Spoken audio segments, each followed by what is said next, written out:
Overhead squat flexibility test. Today we talk about what is an overhead squat flexibility test, what assesses the overhead squat flexibility test, and how to execute the overhead squat flexibility test.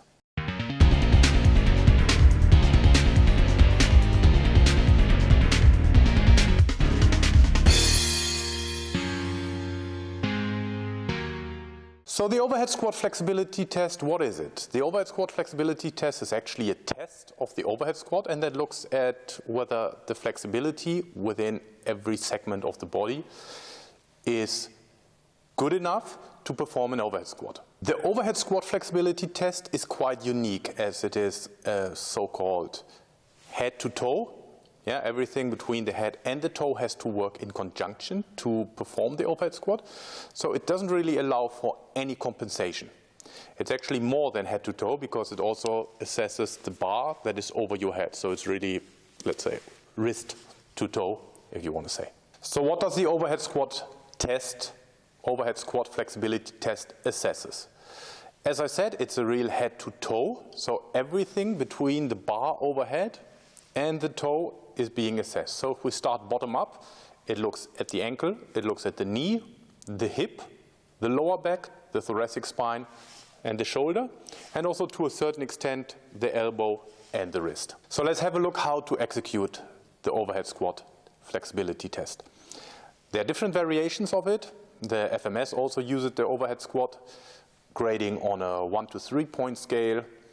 The movement dynamics also looks at the overhead squat a little bit differently, grades it on a 1 to 5 point scale. However, a simple overhead squat test, in my opinion, you just look at the entire movement. You look from the side view and you look from the front view, and you look at the different segments that I just outlined: ankle, knee, hip, lower back, thoracic spine, shoulder, elbows and wrist, and then check where you see deficiencies in flexibility. So let's have a look how it looks in practice. There are multiple tests you can do. So we use a chart like this, and then ideally if you stay on that line where the number 5 is, so you would also want to have that stick tracking over this number. Yeah, so the camera position is not 100% ideal from here, but you can see, you get the gist of it. So she squats down. So the first thing we look at is proper squat depth achieved. So which is the case. So the crease of the hip. So you want the thighs to be not only parallel with the ground, a little bit lower. So you can see that here, yeah. So again, camera angle is not that great. So the crease of the hip is lower than the knees, full squat position. And then you want to have the stick tracking on the 5 or on the 4. Yeah. So what we do is, again, we keep it fairly simple. It's not a physiotherapy assessment. So we just look at if we see any malalignments. So probably the lower back looks okay, can be a bit better. So the arms, that is fine. Yeah, so if we see anything here, then we make a note of that and address it in our corrective exercises, or address it with the appropriate corrective exercises.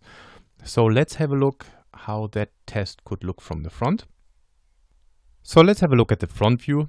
So again, same thing, descend into a full squat position, and then we have a look at the main key points. Yeah, is full squat depth achieved? Are the knees tracking in one line with the ankles? So you want to see the chins being parallel, the chest is up. So you can see here a little bit the bar is not fully straight, or it's not a bar, it's a stick. However, as I said before, due to multiple crashes and surgeries due to the sport of BMX and mountain bike, that's probably what we have to deal with. But again, you can also see here from the front view what we already saw from the side view. So a little bit of a forward lean. So ideally you would want to have the upper body a little bit more upright. And that is also due to limited flexibility in the ankle. But other than that, it all looks fairly good. So this is how the overhead squat flexibility test looks. Yeah. As a recap, it's quite unique as it assesses everything: ankle, knee, hip, lower back, thoracic spine, shoulders, elbows, and wrist. If you perform the overhead squat flexibility test, make sure you look from the front and from the side when you make your assessment.